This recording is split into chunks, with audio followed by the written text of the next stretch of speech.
अभी तक की बड़ी खबरों पर नजर डालेंगे आज दोपहर में। सबसे पहले हेडलाइंस। त्रिलोकपुर में पठानकोट मंडी एनएच बंद। डिडवी टिक्कर में ट्रक की चपेट में आई बाइक। कुल्लू दशहरा में देव मिलन बना आकर्षण का केंद्र। कई रोगों के तोड़ का इलाज है छरमा।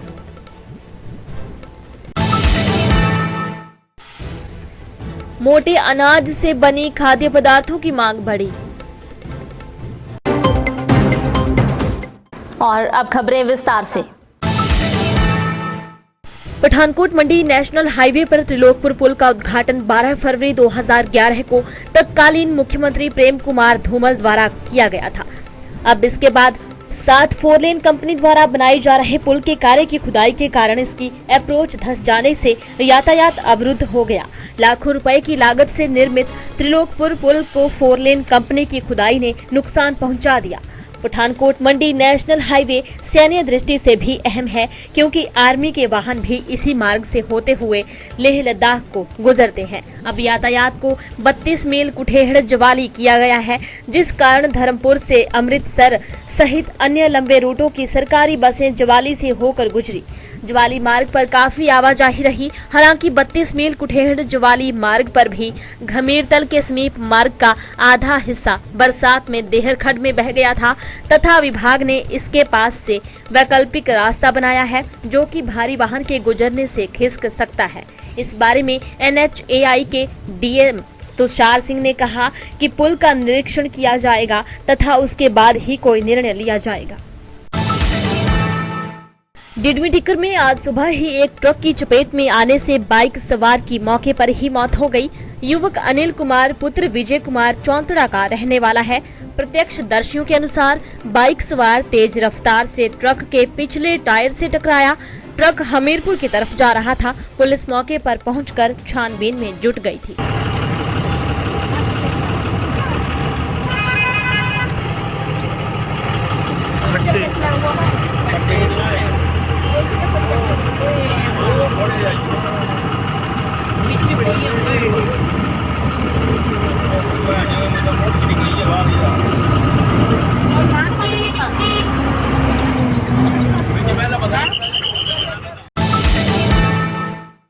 कुल्लू में देव रिश्तों का भव्य मिलन। विश्व के सबसे बड़े देव महाकुंभ यानी कुल्लू दशहरा में देव रिश्तों का भव्य देव मिलन भी आकर्षण का केंद्र बना हुआ है। दशहरा उत्सव के 5वें दिन आज बंजार के देवता घटोत्कच दशहरा उत्सव में विराजमान अपनी मां हिडिंबा से मिलने शिविर गए। यहां अपनी मां से भव्य देव मिलन कर शक्तियां अर्जित की। ढोल नगाड़ों की थाप पर रथ में विराजमान होकर देवता माता हिडिंबा से मिलने पहुंचे। वहीं इस दौरान देवता के साथ गए देवलुओं ने भी माता के दर्शन कुल्लू में किए। कुछ देर तक देवता माता के शिविर में बैठे, फिर लाव लश्कर के साथ अपने अस्थायी शिविर पहुंचे। यही नहीं, अन्य देवी देवता भी भव्य देव मिलन के लिए एक दूसरे के शिविर जा रहे हैं। इस दौरान वाद्य यंत्र की धुनों पर देवता के संग देवलू भी नाच रहे हैं।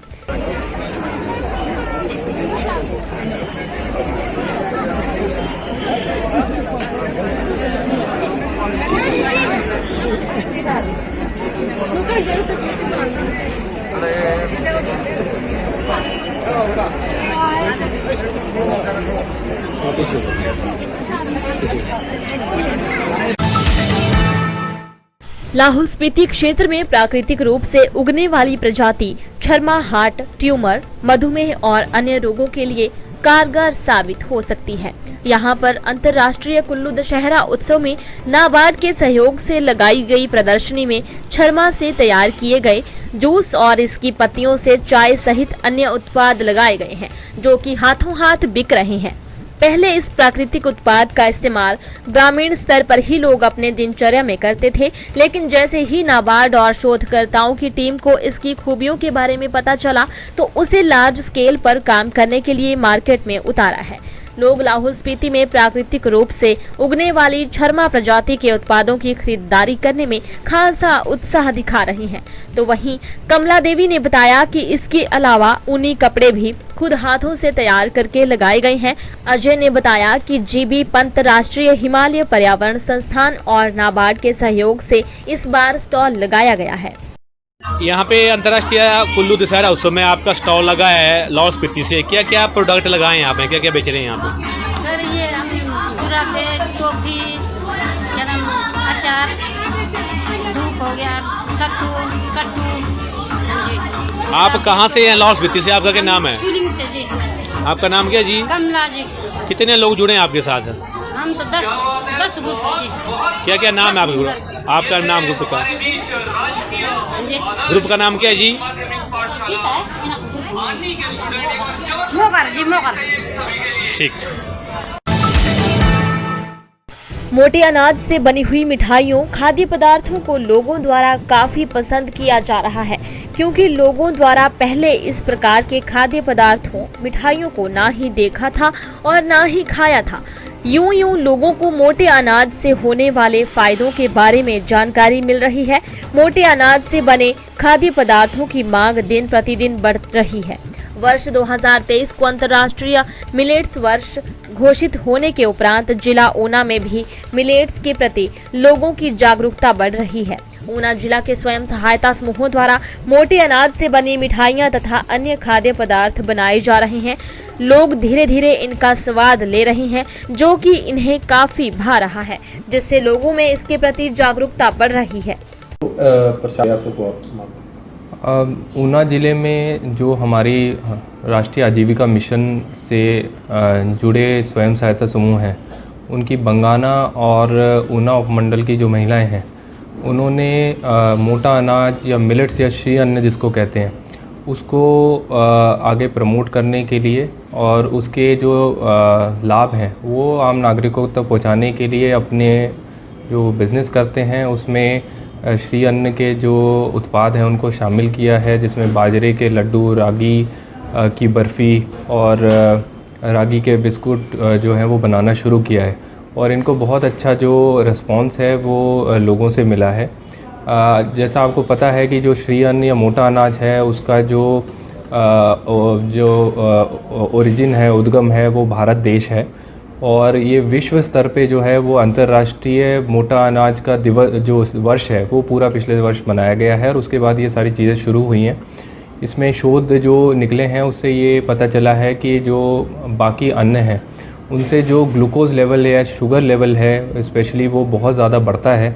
और उसमें प्री डायबिटीज़, डायबिटीज़ के जो हमारी पॉपुलेशन जिससे प्रभावित हो रही है उनके लिए वो ठीक नहीं है, हानिकारक होता है। तो उन सभी लोगों के लिए और अपनी शुगर मैनेज करने के लिए स्पेशली 40 वर्ष की उम्र के आसपास और उसके बाद ये जो अन्न हैं वो बहुत लाभप्रद हैं, स्वास्थ्यप्रद हैं और डायबिटीज़ प्रिवेंट भी करते हैं और डायबिटीज़ में शुगर लेवल जो है उसको मैनेज करने में भी जो है वो बहुत बड़ा रोल अदा करते हैं। तो हमारी सभी से अपील है कि ये जो महिलाएं इस सेक्टर में काम कर रही हैं, आत्मा प्रोजेक्ट भी इससे जुड़ा हुआ है जो ऑर्गेनिक फार्मिंग प्रमोट करते हैं हिमाचल प्रदेश में, और हमारा जो स्वयं सहायता समूह का राष्ट्रीय आजीविका मिशन भी इससे जुड़ा हुआ है। तो आने वाले समय में हम इनको बहुत सारे प्लेटफॉर्म देंगे जिससे कि ये अपने उत्पादों को दिखा सकें और अन्य जो हमारे स्वयं सहायता समूह हैं उनको भी प्रेरित कर सकें कि वो मोटे अनाज की जो चीज़ें उनको प्रमोट करें और एक हेल्दी लाइफस्टाइल की तरफ लोगों को प्रेरित करने में जो है आगे बढ़ें। आज दोपहर में इतना ही। बने रहे दिव्य हिमाचल टीवी के साथ।